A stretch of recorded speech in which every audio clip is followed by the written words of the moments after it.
Bonjour et bienvenue sur la chaîne de Prof Couder, la chaîne qui vous explique vos cours de physique de façon claire. Si vous voulez plus d'aide ou des bonus, n'hésitez pas à les voir en description, je vous ai mis des liens. Dans cette vidéo, on va explorer la géométrie des molécules usuelles en chimie. Avant de commencer, donc ici on va parler de géométrie des molécules. Si vous n'êtes pas au point sur les règles qui permettent de trouver la géométrie des molécules, je vous conseille d'aller voir cette vidéo-là où je vous explique tout. Dans cette vidéo-là, ici, on va juste prendre des exemples. Donc, je ne vais pas vous expliquer tout, je vais juste vous montrer les exemples. Ces exemples, si vous les retenez, même juste par cœur, vous allez pouvoir réussir une grande partie de vos exercices de chimie. On va commencer par une molécule qui n'est pas si usuelle, mais quand même qu'on voit et qui surtout est importante parce qu'elle a une géométrie particulière, c'est-à-dire CO2. Pour trouver sa géométrie, on commence par dessiner sa structure de Lewis. Et donc, on va s'intéresser à la géométrie autour de l'atome central, ici l'atome de carbone. Donc l'atome de carbone, il est entouré de deux liaisons. Attention, même si c'est toujours des liaisons doubles, ça fait deux liaisons. Il se rappelle que s'il y a deux liaisons, elles vont s'éloigner au maximum et donc elles vont prendre une position où elles vont être le maximum écartées l'une de l'autre, c'est-à-dire qu'elles vont maximiser cet angle-là et l'angle maximum ici, c'est 180 degrés. Autrement dit, la molécule de CO2 est linéaire. Vous pouvez donc imaginer CO2 comme un bout de bois. Donc je vous ai mis une photo de la molécule en 3 dimensions. Bien évidemment, on ne peut pas la faire tourner ici puisque c'est une vidéo, mais si vous voulez la faire tourner, vous allez voir en description.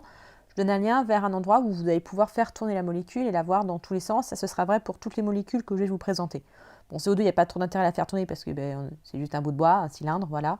Mais pour les autres, ça peut être intéressant. Et donc, je vous propose de continuer sur la famille du carbone. Alors, le carbone, il a toujours 4 doublets liants. Donc ça, vous pouvez retenir. Toujours. Donc là, il les a regroupés 2 et 2. Il n'y a pas d'autres molécules dans lesquelles il y a deux liaisons doubles. D'accord? Donc, CO2, elle est spéciale. Le carbone, il va avoir deux autres configurations. Soit il a deux doublés ensemble pour faire une liaison double et donc il reste deux liaisons simples, soit il a 4 liaisons simples. D'accord? Donc le carbone, il a que ces 3 configurations. Celle-là, elle est que pour le CO2 et donc il faut bien connaître les deux autres. Prenons les deux autres. Commençons par celle-là. Donc là, on voit que le carbone, il est entouré de 2 doublets et une liaison double. Donc ça fait donc 3 liaisons et doublets qui vont chercher à se repousser. Ils vont se repousser au maximum et pour se repousser au maximum, la configuration qu'ils vont prendre, c'est une configuration plane où ici, il y a 120 degrés. Donc le carbone, dès qu'il y a une liaison double autour de lui, il a une configuration plane. C'est ce qu'on voit par exemple dans l'éthène ou C2H4 qui a cette structure de Lewis là. Donc on voit que ici, j'ai dessiné sur la feuille, mais en fait, c'est parce qu'il est plat, puisque chacun de ces deux carbones est comme ça. Et donc elle est plane. Donc si on prend les modèles moléculaires comme ici, on voit que vue de haut, c'est ce que on dessine ici, mais si je tourne et que je vois de profil, je vois que tout est aligné. Encore une fois, n'hésitez pas à aller jouer avec les liens qui sont en description pour bien comprendre ce qui se passe. Troisième forme du carbone, il est entouré de 4 doublets, donc qui sont des liaisons simples, donc 4 liaisons simples. Donc ici, si on se rappelle de ces cours, on voit que ce qu'il va prendre comme géométrie, c'est une géométrie tétraédrique. L'exemple le plus simple qu'on peut prendre, c'est la molécule de CH4, la molécule de méthane. Sa structure de Lewis est donc très simple, puisqu'il y a juste un C, 4 doublets liants et 4 H. Et sa géométrie est celle-là, donc je vous ai fait là tourner la molécule, parce que vraiment le tétraèdre, c'est vraiment une figure géométrique à connaître. Alors, dans certaines molécules, il faut faire attention parce que des fois, il y a plusieurs carbones et il y en a, ils ont cette géométrie et d'autres, ils ont cette géométrie. Par exemple, la molécule de propanone. La propanone de formule brute C3H6O, peut-être vous la connaissez sous le nom d'acétone, mais ça, c'est son nom officiel qu'il faut apprendre au lycée. Mais si on vous dit acétone, c'est de la propanone.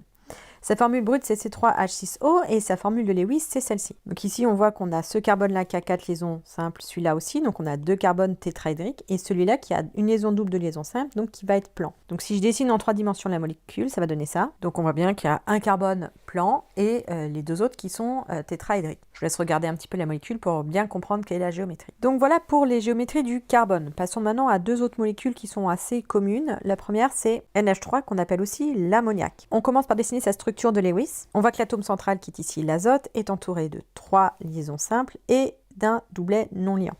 Donc il a donc 4 doublets et liaisons autour de lui, donc il va être inscrit au centre d'un tétraèdre. Mais on ne va pas écrire tout le tétraèdre parce que vous voyez, il y en a un doublet qui est non liant, il n'y a que 3 liaisons. Donc on va dessiner un tétraèdre, mais sans la partie qui monte au-dessus. Et on obtient ça. Donc vous voyez, le bas de mon tétraèdre, et en haut, là, il y a le doublet non liant vers le haut qui n'est pas dessiné dans la molécule. Qui fait qu'au final, la géométrie, c'est en fait une pyramide avec l'azote en haut de la pyramide. Donc une pyramide à base triangulaire. Et donc, on voit que l'atome central ici, il n'est pas au centre, parce que le doublet non liant qu'il a, mais qu'on ne dessine pas, repousse les autres atomes vers le bas. Une autre molécule qui fonctionne un peu sur le même principe et que vous connaissez bien, c'est la molécule d'eau, H2O. Pourquoi je dis sur le même principe? Parce que si on regarde sa structure de Lewis, bien je vois que l'atome central, qui est ici l'atome d'oxygène, est entouré de 4 doublets, 2 liaisons simples, 2 doublets non liants. Donc en fait, l'atome d'oxygène, il est aussi inscrit dans un tétraèdre, comme l'atome d'azote. Et pareil que dans l'atome d'azote, toutes les liaisons ne sont pas de ce tétraèdre ne vont pas être dessinées, puisqu'il y a 2 doublets non liants. Donc en fait, c'est comme la molécule d'NH3, mais c'est comme si on avait en plus supprimé.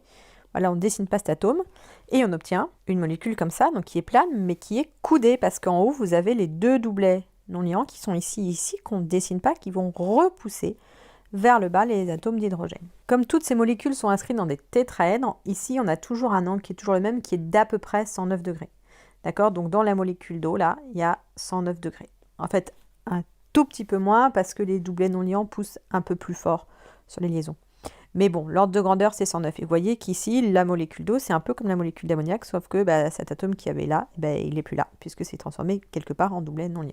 Donc, pour résumer, les géométries qui sont à connaître, CO2 est linéaire comme un bout de bois. L'atome de carbone dans les molécules, il peut être soit plan, quand il y a une double liaison, soit tétraédrique quand il n'y a que des liaisons simples. NH3 est pyramidal, c'est la même chose qu'un tétraèdre, mais là, il manque le doublet non liant. Et H2O est coudé, la même chose dans un tétraèdre, mais ici, il y a 2 doublets non liants. Voilà, j'espère que cette vidéo vous a plu. N'hésitez pas à liker si c'est le cas et à poser vos questions en commentaire si quelque chose n'est pas clair pour vous. Et si vous voulez de l'aide pour travailler vos cours, n'hésitez pas à aller voir en description. Je vous offre un petit cadeau pour vous aider.